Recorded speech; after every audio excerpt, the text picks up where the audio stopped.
apa yang dapat Pak Subhan bagi supaya kami-kami ini, adik-adik kita di Aceh ini juga memiliki spirit yang sama dengan Pak Subhan. Saya jadi sistem busana Saudi sekarang ini untuk perempuan modesty ya. Modesty itu Terus bagaimana dengan perbankan? perbankan.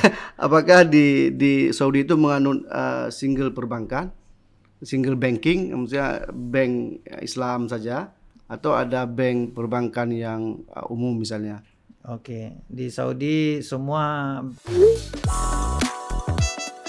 Ini dalam rangka pulang Lebaran atau apa? pulang liburan. Pulang liburan. Liburan itu kalau di sana itu disupport oleh siapa? Pulang biaya sendiri atau disupport oleh kampus? Oke, yang pertama sistem liburan di Saudi untuk sektor pendidikan itu setiap musim panas. Oke, Jadi baik. jumlah kalau untuk dosen itu 1 tahun itu diberi hari untuk liburan musim panas itu 60 hari. Oke. Baik, rekan Sago, supaya lebih mengkerucut kita minta dulu Pak Subhan untuk sedikit memberi perkenalan supaya diskusi kita nanti para pemirsa bisa lebih dalam memahami siapa sebenarnya sosok Pak Subhan ini. Silakan, Pak. Oke, saya lahir di Luk Semawe tahun 73. Dari orang tua yang sebenarnya Aceh Utara, ketika itu disebut sebagai Aceh Utara. Ayah dari Jangka, kemudian ibu Jangka Birun, sekarang Birun. Kalau dulu masih Aceh Utara, kemudian ibu orang Krungguku, tapi sebenarnya beliau orang tua dari Selimum, dari Selimum dan juga dari Gurugok dan Aceh Timur. Cuma 5 tahun di Luk Semawe, kemudian orang tua pindah ke Banda Aceh. Kami pun ikut hijrah ke Banda Aceh tahun 78 kalau tidak salah, atau 79. Di Banda Aceh, kami pertama tinggal di Desa Lansepeng. Kalau sekarang tahu Masjid Kecil Lemik, di situlah tempat kami dulu berdomisili. Sampai kira-kira 14 atau 16 tahun di Lansepeng. Jadi Lansepeng itu seperti kampung sendiri. Dari kecil sampai orang biasa kita kenal dan kita bebas masuk ke rumah manapun. Itu sistem orang Lansepeng kan. Kemudian tahun 91, 92 kami pindah ke Kampung Pinang. Di sini yang dekat kita. Yang dekat ini Syah Kuala. Dan selama di Kampung Pinang saya sempat bekerja di kantor camat. Saya orang kepercayaannya Pak Camat dulu. Camat di sini? Camat di sini. Ada 2 camat. Saya memegang kunci kantor camat, semua kunci kamar. Wow. Karena saya diberi tugas oleh Pak Camat itu untuk memperbaiki statistik, data-data di kantor kecamatan. Saya menyelesaikan S1 di Fakultas Teknik Sipil tahun 98. Kemudian meneruskan sempat bekerja menjadi konsultan di kantor wilayah PU waktu itu. Langsung di bawah koordinasi kepala PU-nya. Karena kebetulan saya itu membuat satu proyek tugas akhir tentang programming komputer untuk mengecek bangunan-bangunan yang berisiko tinggi. Tapi cuma beberapa saat saya merasa bahwa saya terlalu berat untuk di PU. Saya membayangkan cukup berat kerja di PU. Jadi saya meneruskan untuk melanjutkan S2 di Malaysia. Waktu itu sebenarnya ada pilihan untuk ke Amerika karena kebetulan abang saya di Amerika. Kemudian pada waktu yang bersamaan saya dapat pilihan offer letter keluar di UKM. Jadi saya memilih untuk melanjutkan sekolah di UKM. Dari tahun 2000, kemudian tamat 2001. Kemudian sempat bekerja di beberapa NGO dan kementerian di Malaysia. Kemudian meneruskan S2 dan S3 di UIA. Itu sekitar 6 tahun. Kemudian sempat pulang ke Aceh karena tsunami. Tsunami hanya 6 bulan di sini. Kemudian pemerintah daerah membuka peluang kepada orang-orang anak-anak muda Aceh ketika itu untuk meneruskan beberapa bidang khusus, termasuk bidang kepelabuhanan. Jadi saya ditugaskan untuk belajar ilmu kepelabuhanan. Pertamanya saya mau milih Singapura, tapi Singapura hanya membuka program S2. Ya. Okey. Kalau ke tempat lain sangat jarang karena ilmu pelabuhan ini agak jarang dibuka di kampus-kampus di seluruh dunia. Ya, ya. Kemudian saya memutuskan untuk mengambil S3 by Research di Malaysia. Okey. Kemudian saya dapat tawaran dari seorang profesor yang pernah membimbing bidang pelabuhan juga. Ya, saya putuskan sambung lagi ke Malaysia S3. Sampai setelah itu dapat tawaran jadi dosen di Malaysia. Saya mengajar selama 7 tahun. Kemudian sempat dipanggil ke Pertamina di Jakarta, tapi tidak lama karena suasana Jakarta dengan Malaysia jauh berbeda. Ya. Jadi kita tidak kenikmatan berbeda. Kemudian ini cuaca, kualitas udaranya juga berbeda. Ya. Jadi di Jakarta rupanya terlalu berat bagi badan yang sudah lama di Malaysia. Jadi tidak cocok, sakit, setiap hari sakit. Kemudian memutuskan dapat telefon dari Arab Saudi. Tawaran untuk Arab Saudi ini saya sebenarnya sudah ditawarkan dari tahun 2016 selama waktu saya masih di Malaysia. Tapi ketika itu tidak dapat meneruskan karena visa ada 2 isu di situ. Isu administrasi kan. Kemudian tertunda sampai 2 tahun, sampai waktu saya di Pertamina itu saya dapat panggilan kembali dari Arab Saudi menanyakan masih berminat tidak untuk ke Saudi. Saya bilang karena di Jakarta terlalu berat. Ya, saya Jadi mengurus visa untuk yang kedua kalinya di Jakarta. Kemudian berangkat pada 27 Januari 2018 ke King Abdul Aziz University di kota Jeddah di Arab Saudi. Ini sudah berapa lama menjadi Ini tahun dosen? ke-6 berarti, tahun ke-6. Dosen bidang bidang ilmu bidang pelabuhan, manajemen pelabuhan dan operasi pelabuhan. Kalau nama jurusan di tempat kami Port Management and Maritime Transportation. itu khusus untuk siswa atau mahasiswa domestik di Arab Saudi atau internasional? Untuk sementara 100% mahasiswanya dari lokal, orang Arab Saudi. Untuk S1, S2 dan S3? Di jurusan saya itu baru ada jurusan Prodi S1. S1. Tapi di fakultas saya itu sudah ada Prodi S2 dan S3. Nah, ada satu pertanyaan mendasar ini Pak Subhan. Pertanyaan mendasarnya adalah Bapak sudah bekerja di Malaysia, sudah di juga Jakarta, juga sudah di King Abdul Aziz Arab Saudi. Nah, pertanyaannya kenapa nggak stay di Aceh atau kenapa nggak bekerja di Aceh? Apa karena memang hobinya memang harus di luar? Nah, kalau saya pribadi saya lebih mendukung memang, tapi secara personal kira-kira Pak Subhan kenapa? Kenapa berkarir di luar negeri, nggak di Aceh? Oke. Waktu sekolah dulu saya ada membaca satu buku teks. Kalau masih ingat buku teks tentang statistik yang ditulis oleh orang Aceh, tetapi beliau tidak mengajar di Aceh. Beliau dosen Unsyah tapi mengajar di Brunei Darussalam.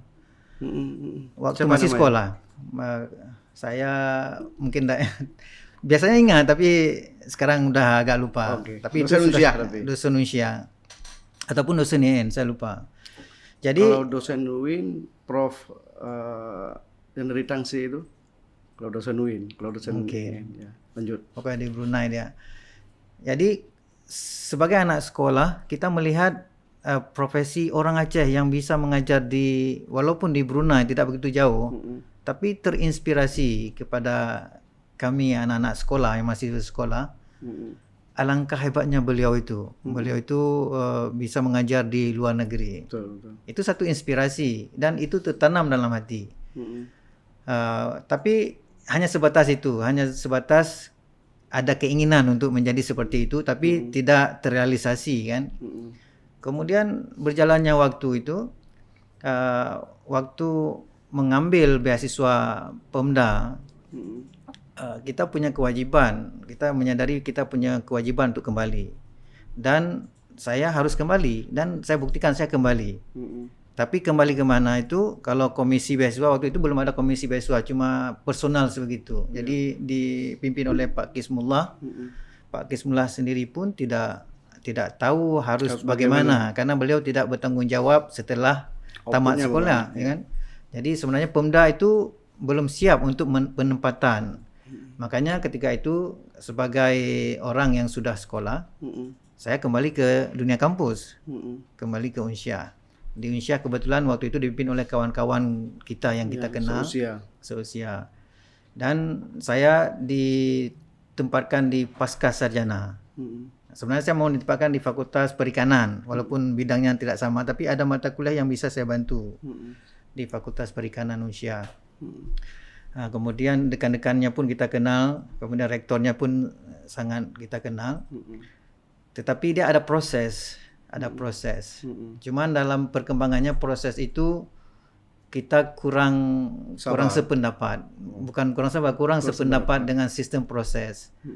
Karena maaf ketika itu masih dalam bentuk siapa yang paling, kalau misalnya ada dibuka satu peluang itu, satu seat, maka prioritas itu diberikan kepada siapa yang paling lama mengabdi, bukan kepada siapa yang paling tinggi kualifikasi. Itu yang saya tidak setuju. Saya dalam akademisi ini selayaknya kita memberikan prioritas pada yang punya kualifikasi tinggi, kompetensi, bukan kepada siapa yang paling lama mengabdi. Tapi pimpinan pada masa itu tetap menyatakan bahwa kita berikan hak dulu kepada yang paling lama mengabdi. Jadi saya dari situ memang tidak cocok kan sistem saya. Kalau tidak cocok saya keluar dari situ. Kemudian dekan pasca sarjana mengambil inisiatif untuk menempatkan saya di pasca sarjana. Jadi saya membantu pasca sarjana. Kebetulan saya berpengalaman dalam publikasi kan, publikasi. Jadi di pasca sarjana Unsia itu saya membuat 3 jurnal. Dan saya pikir itu satu-satunya belum ada jurnal di Unsia yang reputasinya internasional. Makanya saya buat sendiri, saya buat dari zero sampai dia siap. Sampai siap publikasi. Kalau sekarang kalau lihat masih ada itu AIJST, Aceh International Journal of Science and Technology, Aceh International Journal of Social Sciences, Aceh International Journal of Business, itu saya yang buat tiga-tiganya. Walaupun sekarang itu nama saya tidak ada lagi, terserah itu karena sudah diserahkan kepada pasca. Jadi saya yang daftarkan ke LIPI untuk dapatkan ISJN itu nomor jurnalnya. Kemudian saya desain jurnalnya itu saya yang desain juga. Saya yang rekrut editor internasional semua dari A sampai Z.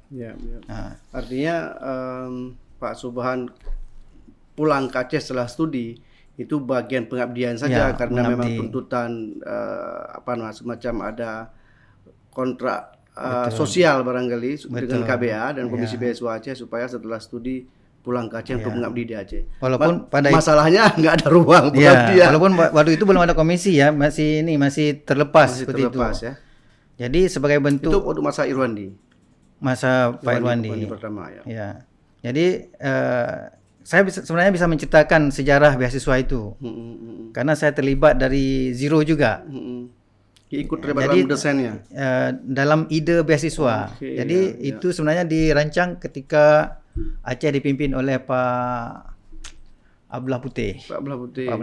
Kemudian Pak Irwandi mengemasnya itu untuk membentuk dalam satu terstruktur. Jadi ada bajet yang tetap setiap tahun.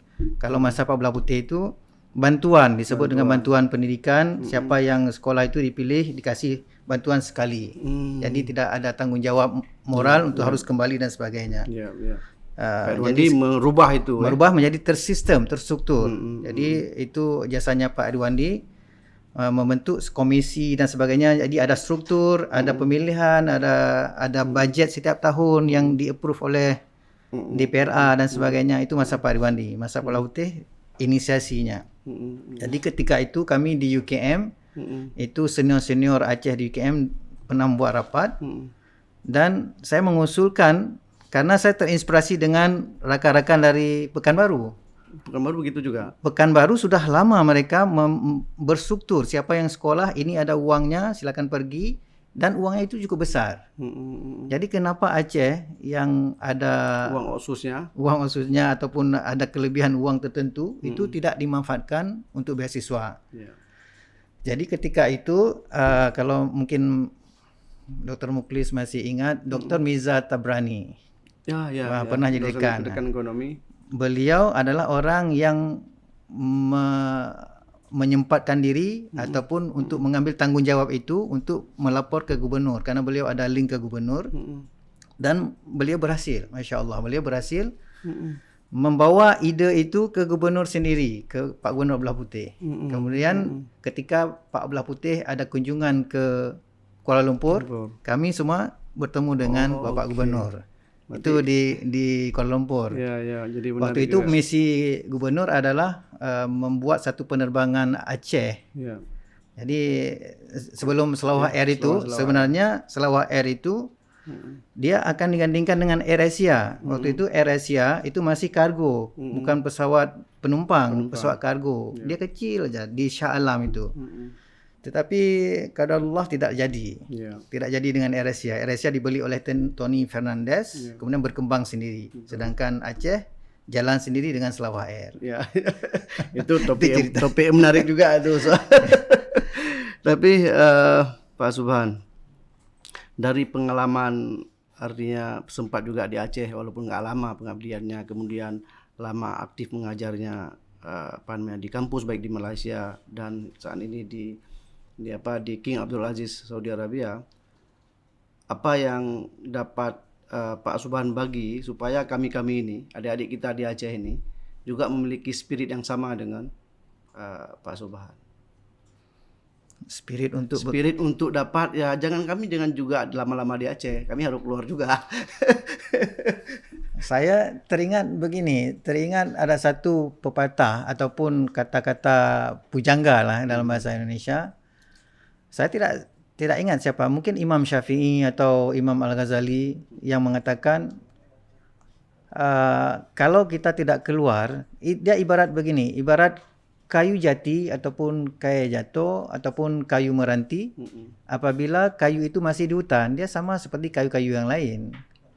Dia masih di kampung, dia tidak ada beda, tidak tahu kualitasnya. Baru dia tahu kualitas, harganya tinggi apabila dia dikeluarkan dari hutan, kemudian oleh tukang perabot membentuknya menjadi kayu yang sangat berharga. Jadi kita baru tahu kita berbeda itu apabila kita keluar. Jadi banyak orang kita keluar, dan saya menyarankan rekan-rekan pemuda Aceh itu untuk keluar, karena sifat orang Aceh memang perantau, mendagang.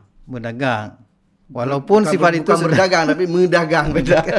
Ya, walaupun sifat itu sudah terhakis zaman. Kalau kita lihat saya sedih karena sejarah masa lampau Aceh itu kita merantau sampai ke Mekah.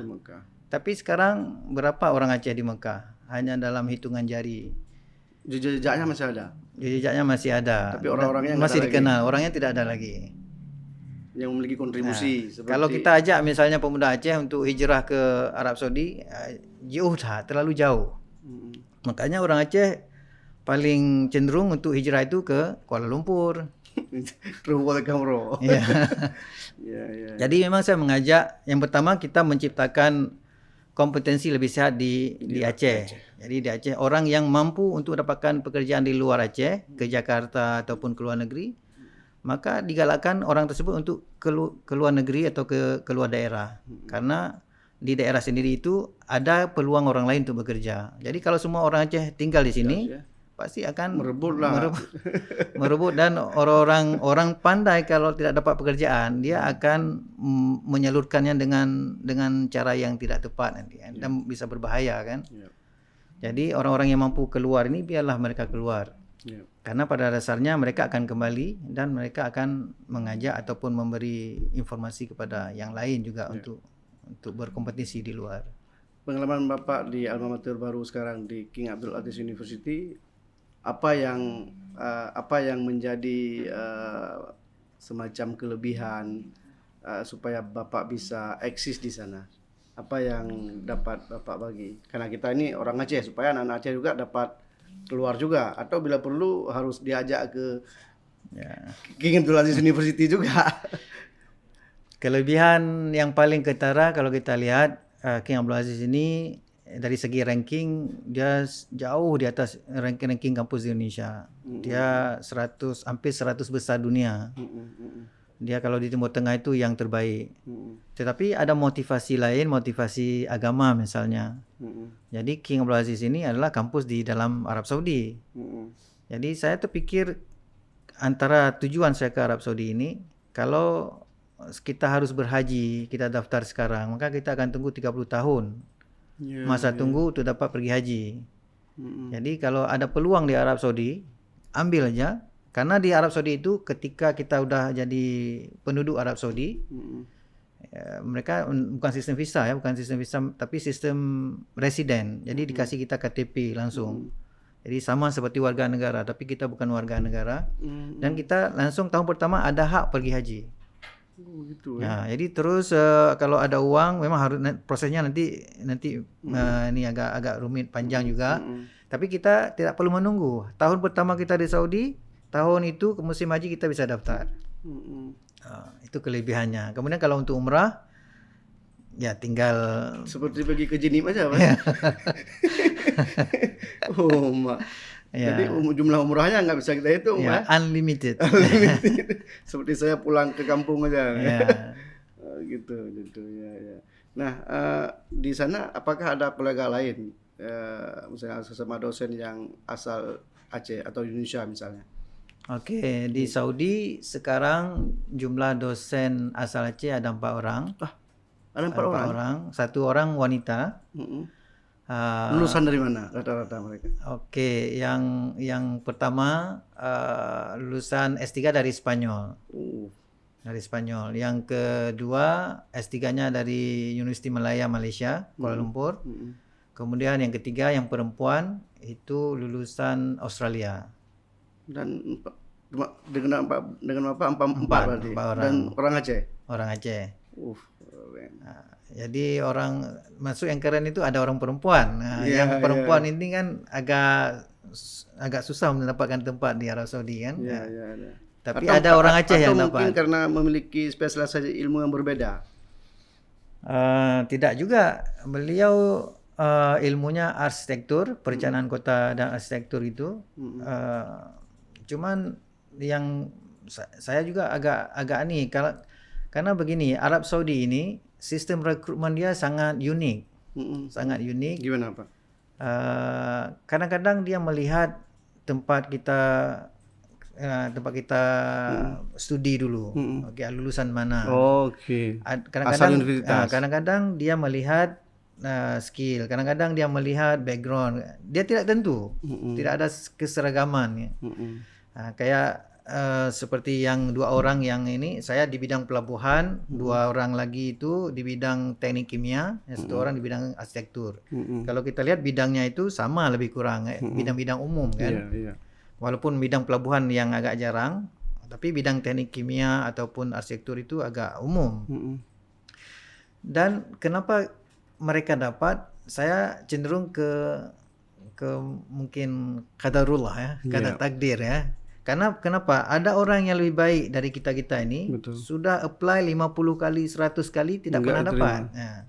Dia ulang. Saya orang Bangladesh, orang Pakistan, kawan-kawan tuh selalu menghubungi, carilah tempat satu, carilah kerja. Tapi tidak pernah dapat. Saya terus meyakinkan mereka itu untuk terus apply. Kalau apply 100, paling tidak ada 10 nanti akan panggil. Pokoknya tidak dipanggil. Dan keep trying. Jadi memang takdir Allah. Jadi kalau dapat, selain kita ada kualifikasi yang bagus, kemudian ada skill, juga doa. Betul. Doa orang tua, doa dari kawan-kawan, doa dari diri sendiri. Betul. Nah, jadi doa itu menjadi penentu kadang-kadang yang orang agak ni kan. Ya, betul.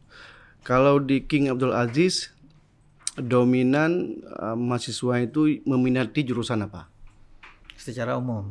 King Abdul Aziz itu satu universitas yang sangat besar. Kalau kita lihat di websitenya itu, kalau kita klik dia menunya itu sampai ke bawah itu tidak habis-habis, fakultas segala jenis fakultas, sampai ada fakultas yang tidak pernah ada di tempat lain, misalnya Fakultas Pertanian Tanah Kering. Sudah. Itu khusus bidang tanah kering. Karena mereka emang jarang hujan barangkali. Itu jadi fakultas, bukan prodi, fakultas. Fakultas. Jadi selain fakultas ada institut panjang, berbagai institut kanker macam-macam. Kalau kita lihat bidang apa, saya tidak ada data ya, data yang paling favorit itu apa. Tapi saya bisa jelaskan kalau sistem di Saudi itu biasanya kampus itu kalau udah besar, maka dia ada tanggung jawab untuk memecah diri. Oke, ya. Seperti Unsyah kan, Unsyah terus besar. Buat institut lain satu lagi. Buat di Melabuh satu, Unsyah, cabang Unsyah. Tapi apabila ini besar, dipotong. Dia akan dipotong mandiri. Habis itu buat di sini berkembang, dipotong mandiri. Itu sistem di Arab Saudi. Makanya King Abdul Aziz ini kalau kita lihat dia ada banyak kampus, tapi kadang kampus itu sudah merdeka, sudah independen. Berarti ini asumsi saya, Pak Subhan.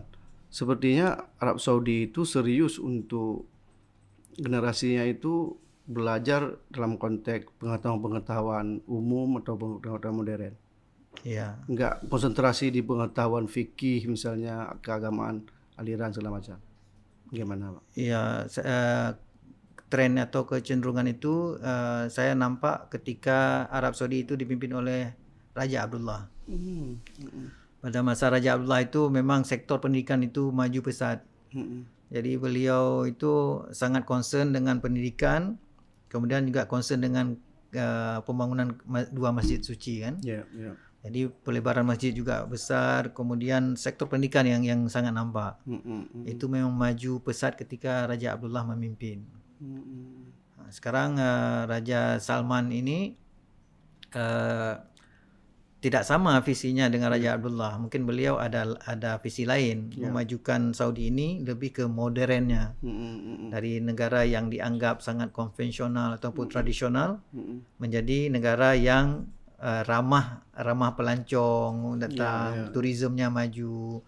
Kemudian itu visi yang berbeda antara dua raja kan. Kalau soal pariwisata misalnya, turis segala macam itu, kalau ada yang dari Eropa datang, bagaimana dari sisi pakaian segala macam?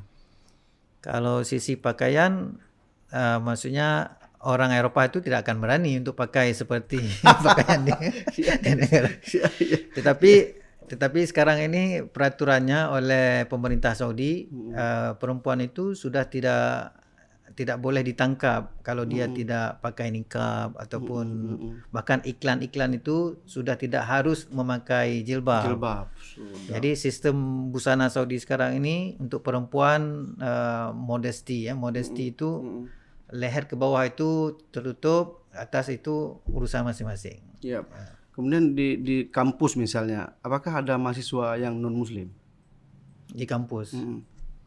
Di King Abdul Aziz misalnya, ada mahasiswa yang sepengetahuan Bapak aja?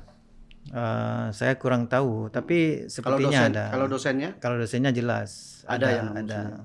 Dan itu biasa saja diterima oleh kolega-kolega yang lain. Malah di fakultas saya itu ada orang Kristen dari India, orang Hindu dari India. Gitu. Harmonis ya. Terus bagaimana dengan perbankan? Apakah di Saudi itu menganut single perbankan, single banking, maksudnya bank Islam saja, atau ada bank perbankan yang umum misalnya? Oke, di Saudi semua perbankan itu harus syariah compliance, harus mengikut peraturan syariah. Walaupun bank itu bank luar. Jadi mereka tidak harus keluar dari Saudi, tapi semua transaksi ataupun semua prinsip perbankan yang dipraktikkan di Saudi itu harus syariah compliance. Jadi semua tabungan, misalnya kredit financing itu belum atau kredit itu beli rumah itu wajib syariah compliance. Nah, jadi di Saudi itu ada bank dari Amerika, dari HSBC, dari Inggris, dari Malaysia juga. Dari Malaysia, semua bank luar itu biasanya dikombinasi dengan saham Saudi ya. Misalnya kayak seperti British Bank ya. Dia ada Saudi Arabian British Bank, SAB, atau American misalnya Saudi American Bank. Ya, tapi prakteknya itu harus syariah compliance. Karena memang di negeri syariah. Terus bagaimana spirit belajar mahasiswa di sana? Kan Bapak punya pengalaman mengajar di Aceh, mengajar di Malaysia, mengajar di King Abdul Aziz Jeddah. Bagaimana pengalaman Bapak mengajari anak-anak dari Aceh, dari Malaysia dan dari Arab Saudi ini? Apa yang menarik? Apa yang menarik dari ketiga? Memang sangat ketara perbedaannya. Kalau Aceh itu lebih sama, semua daerah itu sama ya. Saya pernah mengajar di Aceh, di Padang juga, di Jakarta kan. Itu sama lebih kurang. Kalau saya bisa katakan begini perbedaannya. Dalam kelas. Pertama kita learning process ya. Learning process interaksi antara mahasiswa dengan dosen dalam kelas ataupun proses belajar mengajar dalam kelas.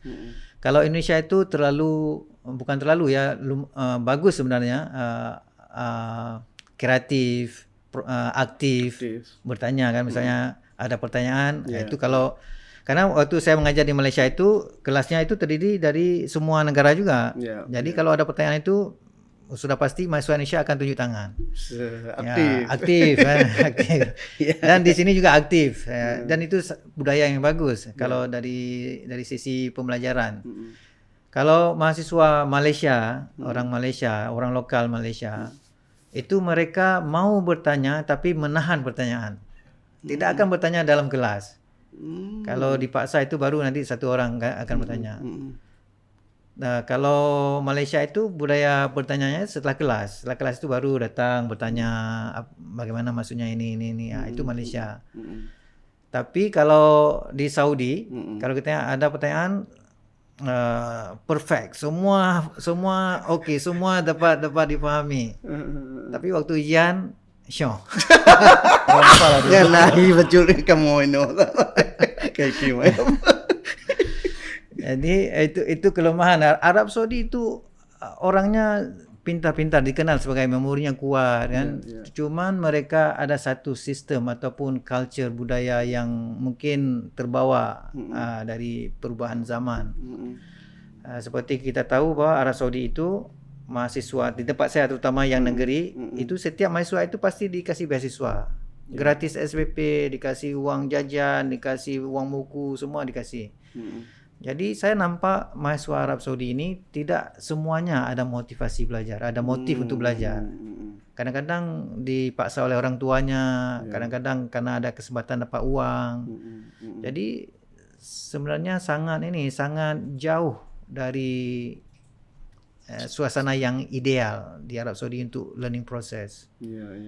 Jadi dialog keilmuan antara mahasiswa dan dosen terbangun di kalau dialog, ini kelebihan lagi ya dari Arab Saudi. Arab Saudi ini ada satu kelebihan yang tidak ada di tempat lain. Dan mungkin ini kelebihan yang berlebihan juga ya. Dia terlalu hormat dengan guru. Jadi kalau misalnya dia sesak kencing kan, kena doi, menyo hana tabizin hai doi. Ya Allah. Itu aja tenang berarti. Ana itu ina ana juga itu. Jadi doi lagi izin. Nanti, itu tidak ada kejadian di tempat Malaysia atau di Indonesia. Misalnya punya juga kan jaju. Langsung tinggal tunjuk tangan aja. Proses kalau secara pengalaman Pak Subhan di sana hubungan dosen dengan murid memang itu dibatasi oleh adab istilahnya ya.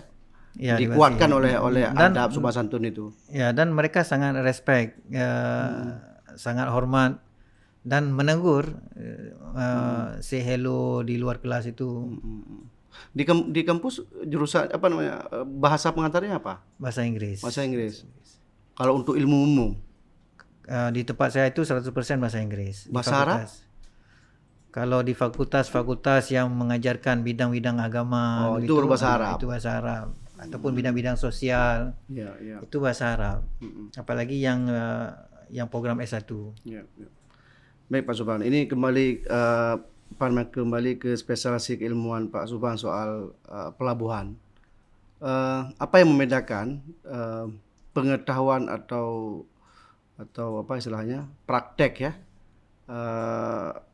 pelabuhan di kita di Indonesia dan Malaysia dan di Arab Saudi? Apa sisi positifnya dari ketiga negara ini dan apa sisi negatifnya dari tiga negara ini? Kelebihan dan kekurangan. Kalau dari segi prinsip prakteknya sama, karena dia ada standar. Setiap pelabuhan itu ada standar. Dan standar itu sama di seluruh dunia sama. Apa yang membuat pelabuhan itu berbeda? Yang pertama lokasi, ya, lokasi strategis. Kalau Indonesia sebenarnya terutama Aceh itu sangat strategis. Aceh yang mana? Yang Sabang atau yang mana? Oke, nanti akan masuk ke situ. Oke, yang membedakan contoh misalnya yang membedakan dari segi lokasi antara Indonesia dengan Malaysia.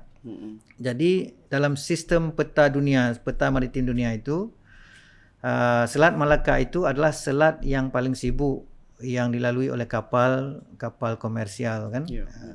Jadi lebih kurang ada 90,000 kapal setiap tahun itu melalui Selat Malaka dan itu yang paling sibuk, yang paling besar di dunia. Pada saat Malaysia dan Singapura mengambil peluang menangkap, itu kan pasar. Kalau dalam bisnis kita sebut pasar. Kalau pada saat Malaysia dan Singapura mengambil peluang merebut pasar shipping itu, Indonesia tidak terbangun lagi, tidak nampak bahwa itu satu pasar. Jadi kita nampak dari segi pemetaan pelabuhan di Indonesia itu, pelabuhan-pelabuhan yang menghadap ke Selat Malaka itu tidak mendapat prioritas yang cukup dari pemerintah.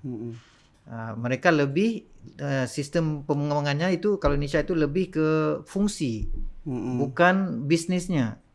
Makanya kalau ke fungsi itu Indonesia itu pembangunannya lambat karena tergantung dengan komunitas sendiri. Tapi kalau bisnis kita komunitas sendiri jalan, komunitas orang juga kita bisa ambil. Jadi Indonesia masih bergelumang kepada fungsi pelabuhan. Makanya pelabuhan yang besar itu adalah pelabuhan di kota besar, di Surabaya, di Jakarta, di Ujung Pandang, di Medan. Itu menjadi besar karena kenapa? Karena fungsi mereka sendiri.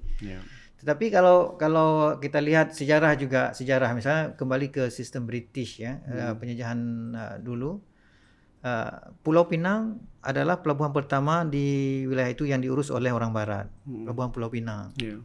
Dan itu karena lokasinya bagus, karena perkembangan bajak laut, ketika itu bajak laut berkembang pesat oleh pemerintah Inggris, mereka memindahkannya ke Singapura. Dan Singapura itu tetap dalam batas Selat Malaka. Tapi Indonesia dari Sabang sampai Bengkulu itu cuma Medan yang dikembangkan secara serius. Ya kan? Jadi Medan itu pun secara fungsi bukan secara bisnis. Nah, makanya pengembangan pelabuhan di Indonesia ini agak slow. Sedangkan Malaysia dan Singapura cepat. Nah, padahal Singapura kan negara yang sangat kecil, tidak ada komoditas sebenarnya. Tapi mereka berhasil menempatkan diri dalam peta pelabuhan dunia itu sebagai pelabuhan tersibuk nomor 2 sekarang ya, setelah Shanghai. Gimana dengan pelabuhan di Arab Saudi? Arab Saudi bisa kita katakan lebih kurang seperti Indonesia juga. Baru masa Raja Salman ini, mungkin seperti kita tahu putra mahkotanya Muhammad bin Salman itu sangat agresif sangat agresif dalam pembangunan Saudi untuk menuju ke modernan. Jadi salah satu sektor yang dikembangkan adalah logistik. Okay, sekarang itu kalau kita lihat sudah cepat berkembang pelabuhan-pelabuhan di Arab Saudi. Arab Saudi ini lokasinya sangat strategis karena kalau kita lihat peta laluan kapal dunia itu dari Laut India itu dia akan naik ke Laut Merah. Untuk menuju Eropa kan, Mediterania itu akan menuju terusan Suez. Jadi Arab Saudi memiliki garis pantai yang terpanjang untuk Laut Merah. Itu semua sangat strategis untuk pelabuhan. Tapi hanya 2 pelabuhan sekarang yang dikembangkan yang berhadapan dengan Laut Merah. Di sebelah timur mereka juga mengembangkan pelabuhan seperti di Damam, itu untuk keperluan pantai timur. Tetapi mereka baru terakhir-terakhir ini menangkap peluang itu sebagai peluang bisnes. Jadi bukan sebagai fungsi. Kalau fungsi memang kita tidak akan cepat berkembang. Tapi penyiapan sumber daya manusia khusus dalam konteks kepelabuhanan itu bagus mereka. Belum begitu nampak, tapi kalau kita lihat di fakultas kami itu kan fakultas baru sekitar 15 tahun yang lalu atau 17 tahun yang lalu. Berarti mereka sudah menginisiasi akan adanya keperluan tenaga yang banyak di bidang maritim. Makanya di fakultas saya itu ada 4 jurusan.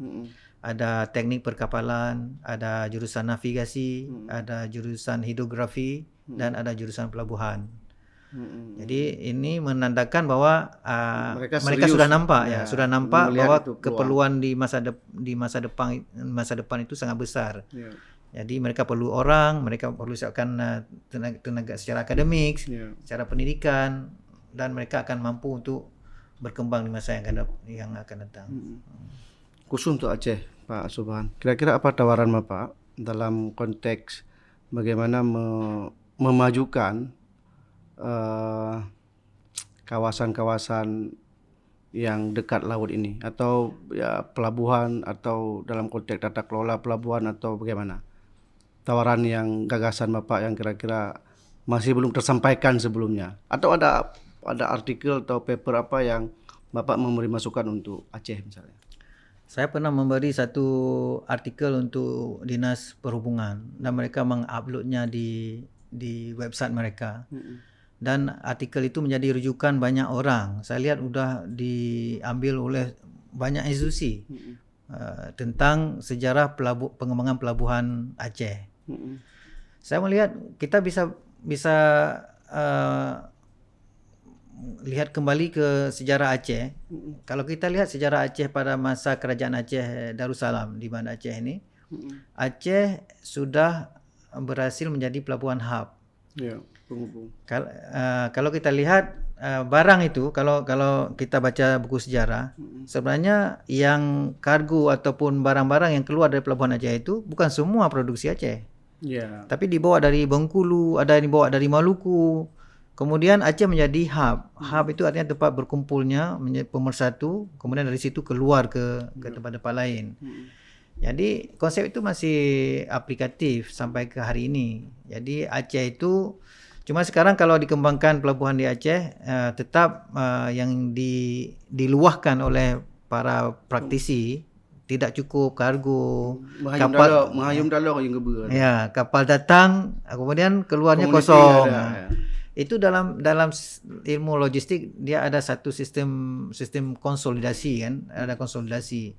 Kalau dalam sistem transportasi pelabuhan supply chain itu kita kenal ada satu sistem dry port misalnya. Dry port itu seperti pelabuhan di darat. Dia fungsinya adalah mengumpulkan semua komoditas pada satu titik, kemudian terjadi konsolidasi di situ, mereka akan berhubungan dengan pelabuhan air, pelabuhan laut. Jadi kalau sistem ini bisa dikembangkan, jadi tidak perlu satu. Itu salah satu cara. Okey, artinya komoditas yang sudah ada ini jangan dipisah-pisahkan, kirim ke draw masing-masing. Dia tidak akan cukup, tidak akan termanage. Jadi ada satu sistem dry port. Dry port tu pusat pengumpulan, ada gudang di situ, kemudian orang kirim ke situ. Betul. Jangan kirim langsung ke pelabuhan, karena kirim langsung ke pelabuhan tidak ada kapal, nanti cok balik Pulau. Jadi kirim ke situ. Dari situ baru diatur berapa besar kapal yang bisa dipanggil ataupun berapa banyak kapal, 1, 2, 3 dan sebagainya. Itu satu. Kemudian satu lagi cara adalah ini harus ada political will dari pemerintah. Kalau kita lihat China sekarang kan China. Kenapa China menjadi semakin besar? Karena mereka mengadopsi sistem produksi free duty. Ya, mereka mengembangkan misalnya kalau kita lihat sekarang ini kita pergi ke Cengkareng, dia kan ada satu toko ataupun toko itu yang bebas pajak. Konsep itu sudah sangat lama dipraktikkan di seluruh dunia dan China sangat mengadopsi konsep itu. Kalau kita lihat coba kalau search di Google itu free trade zone in China. Itu ratusan itu setiap provinsi, mungkin satu provinsi ada 10. Berarti dia produksi tapi nggak ada pajak. Nggak ada pajak. Itu insentif bagi produsen dari orang yang membuat produk-produk ini. Makanya di Cina itu berkembang dari segi, kalau kita ke Masjidil Haram, 80% produk Masjidil Haram itu buatan Cina. Beda dari kita. kursi, dari tempat, dari sajadah, semua produk Cina. Kalau kita di Indonesia Pak, belum apa-apa udah pajak dulu. Sampai buah musabah kan? Itu udah Cina. Cina. Semua Cina. Karena kenapa? Karena produksi Cina adalah yang termurah. Kenapa Cina bisa murah? Karena pemerintah memberi insentif, membuat sentra produksi tanpa dipungut pajak. Tapi mereka harus di tempat itu. Harus ke zona itu. Nanti yang di Arab Saudi itu yang buka produksi Cina sepertinya cuma kurma aja. Air Zam-Zam. Zam-Zam dan kurma ya. Yang lain kebanyakan dari Cina. Iya, Cina. Tapi yang negara lain yang produsennya misalnya apa selain Cina? Selain Cina, Eropa ada kan. Kalau produk-produk agriculture, pertanian itu dari Afrika juga banyak, Pakistan, India, Bangladesh. Oke Pak Subhan, mungkin terakhir Pak Subhan, secara akademik temuan dari tesis atau disertasi Pak Subhan apa yang dapat dibagi? Oke, S3 riset S3 ya. Ya, apakah temuan yang menarik barangkali dari kajian Pak Subhan? Oke, saya dalam riset saya coba memahami strategi, kepelbagaian strategi, perbedaan strategi yang dipakai oleh beberapa pelabuhan. Dan saya fokus ke pelabuhan Aceh. Di situ saya nampak ketidaksinkronan, artinya apa strategi yang kita perlukan itu masih dipertanyakan karena dari segi interview dan dari segi questionnaire yang saya edarkan itu kita masih mengandalkan bahwa kita ini lokasinya sangat bagus. Artinya lebih ke naturalnya. Kan kita ada laut dalam, kita ada lokasi. Tetapi kita kurang dari segi aspek bisnisnya. Jadi dari segi kenapa pelabuhan itu harus maju, bagaimana cara majunya itu kita masih kurang. Jadi kita hanya mengandalkan tempat Tanjung Strategis di Selat Malaka, Laut Cokolo kan, pertama Indonesia kan. Tapi apabila menjalankan pelabuhan, kita kembali ke fungsi. Ya, jadi kembali ke fungsi. Jadi hansip kargo, hansip barang, hansip new, hansip J. Karena kita tidak pernah memikirkan bagaimana menangkap kargo dari pasar. Dan political will juga. Ya. Jadi kalau kombinasi kedua itu kita akan cukup. Pertama harus ada konsolidasi kargo yang sudah ada. Kemudian pemerintah juga harus membentuk tempat-tempat yang menggalakkan produksi secara massal dan itu murah. Ya. Jadi memang keberadaan pelabuhan-pelabuhan kita di Aceh atau di Indonesia secara umum memang masih dilihat secara fungsi ya. Sama seperti dunia kampus juga. Kalau kita lihat dunia kampus, kampus-kampus di Indonesia itu hanya menjalankan fungsi mendidik masyarakat. Tidak care kemudian persoalan yang bisa mereka selesaikan juga. Coba lihat misalnya di Amerika, di Inggris, Australia, bahkan di Malaysia, Singapura. Mereka sudah jauh di atas itu, bukan fungsi mendidik lagi, tapi menyelesaikan masalah masyarakat. Tapi bagaimana institusi pendidikan itu menjadi satu corong pendidikan sekaligus corong bisnis. Jadi sumber bisnis di situ. Makanya orang kalau ke Amerika itu harus bayar sangat tinggi. Kenapa? Karena memang dicari. Kalau tidak sanggup, ada orang yang sanggup bayar misalnya kan. Jadi kita hanya sebatas menjalankan fungsi sosial. Kampus adalah tempat mendidik anak bangsa. Cukup. Makanya kita tidak pernah naik itu karena fungsi itu sekedar sudah terpenuhi, ya selesai tugasnya. Tapi kalau di luar dominannya udah mulai. Kalau di luar, contoh di Malaysia itu pemerintah Malaysia itu menekankan setiap kampus itu harus mandiri dari segi keuangan. Jadi mereka itu harus berani membuka program-program yang sangat dicari oleh orang luar. Berarti artinya memang peluang bisnisnya itu di peserta didik juga, di SPP-nya Di SPP memang seperti itu. Oke. Tapi kalau di Eropa sudah berkembang ke risetnya, tidak hanya SPP, tapi mereka juga menarik misalnya perusahaan-perusahaan itu, mereka itu akan melakukan riset di kampus. Iya. Kalau misalnya di Denmark ataupun di Norway, mereka bahkan dalam kampus itu menyediakan lahan untuk perusahaan-perusahaan itu untuk membuat R&D ya, lab di situ yang dijalankan oleh orang kampus, tapi dananya dari luar. Tentang misalnya kalau di Jerman itu kan ada Mercedes, BMW, itu orang tuh taruh lab di dalam kampus, profesornya menjalankan tugas research, tapi dana risetnya dari BMW ataupun Mercedes atau perusahaan-perusahaan ini. Jadi saling menguntungkan.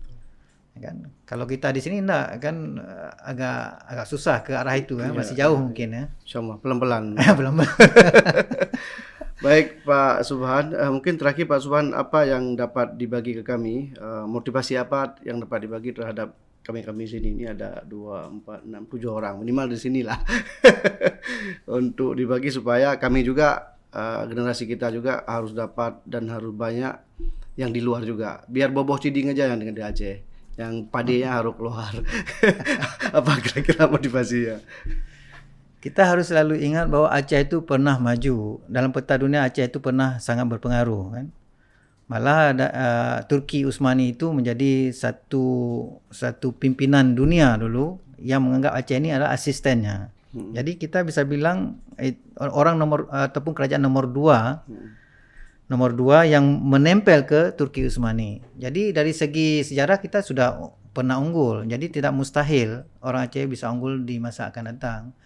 Kemudian dari segi manusiawi. Allah tidak pernah ciptakan setiap manusia ini dengan kelebihan tersendiri kan. Orang Eropa, orang Amerika sama. Ukuran otaknya mungkin sama, mungkin posturnya yang lain ya. Fisiknya beda. Tapi dari segi intelektual lebih kurang sama. Jadi modal itu sama lebih kurang. Jadi kenapa orang barat lebih maju? Mungkin mereka lebih kuat usahanya. Dan orang kita mungkin minder lihat orang barat tidak berani bersaing dengan orang barat, tidak berani bersaing dengan orang Australia, orang Amerika. Jadi kalau kita back to basic, kita tidak perlu minder misalnya, tidak perlu inferior ataupun ini kan. Karena setiap manusia itu sama. Jadi usaha kalau mau maju ikut seperti usaha mereka. Artinya dari segi disiplin, dari segi macam-macam perlu kita ikuti. Bahkan harus lebih dari mereka. Karena kita dari segi sejarah pernah maju dan kita memimpin dunia pada satu ketika dahulu. Walaupun sekarang dunia terbalik kan. Seperti roda. Roda kadang-kadang di atas, kadang-kadang di bawah. Dan sekarang kalau mau terus di atas harus coba ganjal. Mek Butali roda. Baik, terima kasih Pak Muhammad Subhan, PhD, dosen King Abdul Aziz Jeddah, Arab Saudi, dan ahli di bidang pelabuhan. Makasih. Ini kapan sampai berapa lama di Aceh? Insyaallah tanggal 23 terbang ke Kuala Lumpur, kemudian beberapa hari di sana terbang ke Jakarta, dari Jakarta ke sana. Ya, tanggal 28 malam itu udah ke airport di Cengkareng untuk kembali ke Jeddah. Baik, makasih Ustadz. Demikian barangkali diskusi kami dengan Pak Subhan, dan insyaallah nanti kita begitu nanti beliau udah kembali kita minta lagi untuk berbagi pandangannya. Makasih Ustaz. Assalamualaikum warahmatullahi wabarakatuh. Terima kasih luar biasa. Jika video ini bermanfaat untuk Anda, silakan subscribe, like, dan nyalakan loncengnya.